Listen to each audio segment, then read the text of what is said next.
संत एकनाथ सहकारी सहकार कारखान्याविरोधात शेतकरी आक्रमक झाले। थकीत ऊस बिलाविरोधात पैठणमध्ये शेतकरी आक्रमक झाले। जिल्हाधिकारी कार्यालयावर शेतकऱ्यांनी आंदोलन केलं। या शेतकऱ्यांसोबत संवाद साधलाय आमचे प्रतिनिधी विजय चिडे यांनी।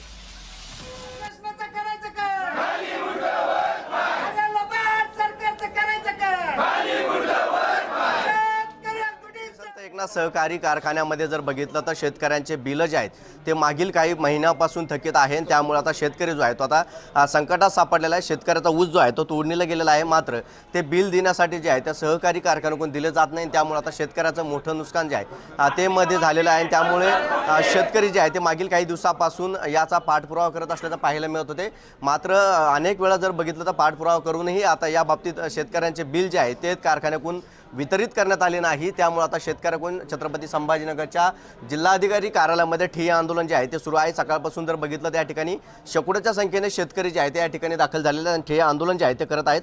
माझ्यासोबत शेतकरी नेते आहेत। काय सांगाल, काय तुमची भूमिका आहे? 15 दिवसात जर पैसे नाही मिळाले तर 16व्या दिवशी त्या शेतकऱ्यांच्या खात्यात 15% व्याजासह त्या शेतकऱ्यांच्या खात्यात पैसे वर्ग झाले पाहिजे।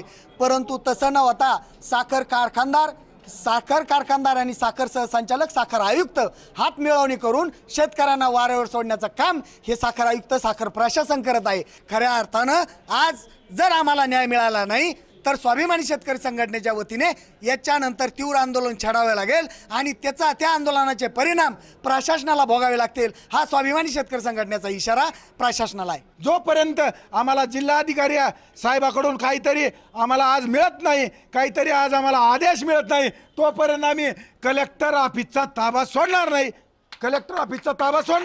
याच्यासाठी मग काही झालं तरी चालेल। कॅमेरा पर्सन संतोष सिरसाटसह विजय चिडे, छत्रपती संभाजीनगर।